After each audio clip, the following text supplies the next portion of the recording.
Bom, beleza. Tá tranquilo. O governo tá pensando o seguinte: a indústria vai recolher por todo mundo, vai recolher o ICMS dela mesma e vai recolher o ICMS dos próximos da cadeia. Mas aí, aqui, ó, tá lá o nosso poder executivo, nosso governador do estado pensando, beleza, gente, eu vou concentrar o recolhimento na indústria. Tá, isso já tá certo. Qual que é a dúvida que vem depois? A base de cálculo do ICMS, ela é o valor da operação. Tem várias, né? A descrição é valor da operação, frete, despesas acessórias, seguro. Você pode abater o desconto incondicional. Então, tudo que você cobra, né, do seu destinatário teria que entrar na base de cálculo do ICMS. Mas vamos resumir para facilitar aqui nosso entendimento. Então, a base de cálculo é o valor da operação. Só que eu pergunto para vocês, quando a indústria está fazendo a venda, nós só sabemos o valor da operação da indústria. Nós não sabemos o valor das próximas fases da cadeia. É ou não é? Né? Por quê? Porque essas outras fases ainda não aconteceram. Então, gente, o que a gente tem nessa situação? Nós vamos ter que presumir o valor da operação, já que se eu quero recolher ali no começo, mas ainda não tenho o valor da operação dos próximos da cadeia, o que o governo pensou? Vamos adotar uma presunção.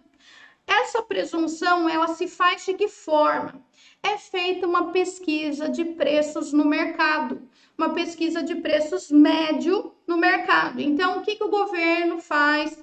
Tem a participação das empresas também. Ele vai lá e pesquisa. Bom, na indústria, qual que é o preço médio de venda dessa mercadoria? Ah, R$ 1.000. Lá no consumidor final, preço médio que essa mercadoria chega no consumidor final? Ah, é R$ 3.000. Eu sei que o ICMS, como governo, eu sei que o ICMS que eu recebo é o ICMS sobre a margem que cada uma das fases da cadeia de circulação agrega à mercadoria. Então, posso concluir que se a mercadoria sai por R$ 1.000 lá da indústria e chega no consumidor final por R$ 3.000, um preço médio, né, uma estimativa, então eu posso concluir que essa mercadoria ela sofre um aumento de valor, né, no valor de R$ 2.000.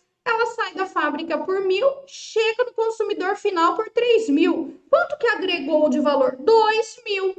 Então, quanto que esses 2.000 representam lá na primeira fase da cadeia? Eles representam um acréscimo de 200% em relação ao preço de fábrica. Pensando no governo do estado, eu sou o governo do estado.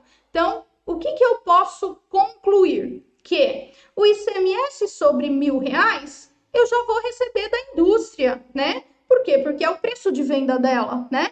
Quanto mais eu teria a receber de ICMS? Eu posso concluir que se esse produto, em geral, sofre um acréscimo de R$ 2.000 na cadeia de circulação, eu posso concluir que se eu antecipar o recolhimento desse ICMS para o início da cadeia sobre esses R$ 2.000, que é a margem de valor agregado que nós estimamos para esse produto, eu já vou estar recebendo todo o ICMS no começo da cadeia. O ICMS é um tributo estadual indireto, não cumulativo e que incide sobre o valor agregado ao produto a cada etapa de cadeia de circulação da mercadoria. Vamos imaginar, o fabricante foi nomeado como substituto tributário e aqui está o cálculo da substituição tributária nesse caso.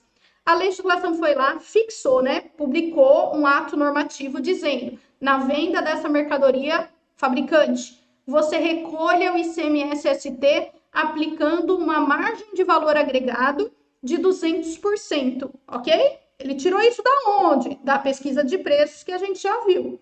Então, aqui é o cálculo do ST. Valor da mercadoria R$ 1.000, ICMS incidente na operação 18%, R$ 180. Vamos aplicar a margem de valor agregado fixado na legislação, 200%. Então, eu vou acrescer aqueles R$ 1.000 200% mais. Então, vejam ali que a gente chega na base de cálculo do ICMS-ST já com o acréscimo do MVA, que é margem de valor agregado. Então, R$3.000. Nós vamos calcular o ICMS que seria devido lá no consumidor final, lá no estado do consumidor final. Nesse caso, nosso consumidor final está aqui no estado de São Paulo mesmo, é uma operação de São Paulo para São Paulo. Então, nós vamos aplicar 18% de ICMS, que seria o ICMS devido lá no varejo. Né? Então, o que a gente tem ali? 540 de ICMS, que seria devido lá no consumidor final. Então, o que a gente tem aqui? Nós temos 540, que seria ali o ICMS todo do valor, né, no consumidor final, mas o fabricante já vai recolher 180 dentro da apuração do ICMS próprio, né? Então, o que a gente faz? A gente abate essa parte. Então, o nosso ICMS-ST nessa operação vai ser de R$360. 540 menos os 180, 360. E o valor total da nota aqui é o que, Ana? 1.000 mais os 360 do ICMS-ST que a gente cobra do nosso cliente, tá? Então, o que a gente vai ter aqui? O fabricante vai recolher o quê? 2 ICMS. Quanto que ele vai recolher? O ICMS da operação própria dele, certo? Que vai ser 180 menos o crédito das entradas, que dá o 120, tá lá em cima. E ele vai recolher uma guia de ICMS e substituição tributária de 360. 360 não é a soma dos 2 ICMS que a gente já viu que seriam devidos pelo atacadista ou varejista? Então, quanto que no final das contas o Estado recebe? 480. Significa que funcionou, né? Significa que no regime de substituição funcional, né? A gente teve toda a arrecadação que a gente teria tido se tivesse fazendo a cadeia normal de circulação. Porque o governo do estado, no final das contas, deu tudo certo, ele recebeu os 480 que ele tem direito, só que concentrou tudo isso na indústria. E daí os próximos da cadeia, né? A indústria, na hora que ela faz a saída, ela vai recolher esses 2 ICMS para o governo do estado. E os próximos, né? O distribuidor, o varejista, ele não vai mais pagar ICMS. Tudo bem? Por quê? Porque a indústria já pagou por ele. Agora o ICMS está descomplicado, né? Se o MVA fosse justo, se ele fosse sempre bem adequado, daria certo, né? O problema é que a gente tem distorções nesse MVA, né? Nesse percentual. Nós calculamos o ICMS presumindo que a mercadoria chegaria ao consumidor final pelo preço de 3.000. A base de cálculo do ICMS-ST, ela busca ser o mais próximo possível do valor de venda ao consumidor final. Porém, já vamos complicar aqui a coisa, né? Porém, acontece, o que acontece se essa mercadoria chegar de verdade, lá no consumidor final por R$2.500? Ou se ela chegar por R$3.500? O fabricante pagou ICMS presumindo que essa mercadoria chegaria lá no consumidor final por R$3.000. Não foi isso? Sim. Mas vamos imaginar que na vida real, aquela mercadoria chegou lá no consumidor final por R$2.500 ou por R$3.500. Fica tudo por isso mesmo? Ou não?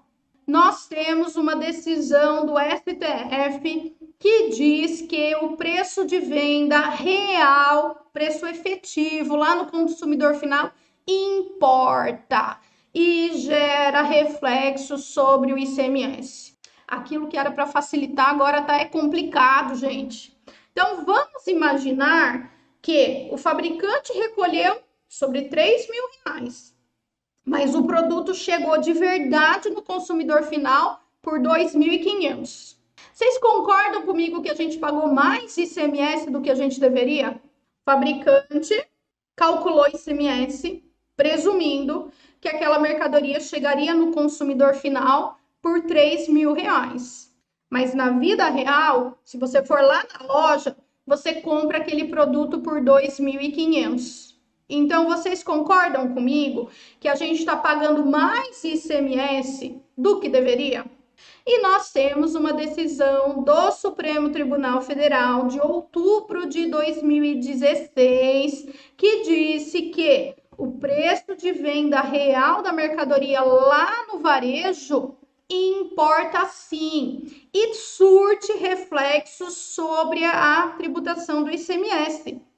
Então, aqui, a gente pagou quanto a mais de ICMS? R$90. Então, o estabelecimento varejista, ele tem direito de restituir ICMS. Como que ele sabe? Comparando a base de cálculo do ST, aplicado pelo fabricante, versus o preço de venda real que ele vendeu a mercadoria para o consumidor final. E aqui é o segundo cálculo, em que o produto chega mais caro lá na loja. Então, eu fui lá na loja, comprei aquela mercadoria, paguei R$3.500. Mas o fabricante tinha calculado o ICMS apenas sobre 3.000. Então, a gente teve um recolhimento menor, né, no fabricante, quando a gente compara com o preço de venda real no consumidor. Então, o que a gente teria que fazer aqui? Um recolhimento complementar de ICMS de R$90 lá no varejo. Então, vocês imaginem a dificuldade para os estabelecimentos varejistas de ficar ora restituindo, ora complementando o ICMS. Olha só a baderna, a dificuldade que o estabelecimento varejista vive, na verdade. Então, nós temos, pessoal, alguns estados que estão instituindo o chamado ROT, que é o regime optativo de tributação. O que é isso? É um regime especial. O estabelecimento varejista que quiser adotar o ROT, ele vai lá para o governo e fala o seguinte: ô governo, eu não vou pedir restituição do que eu tenho direito, mas eu também não quero pagar quando tiver que fazer complemento.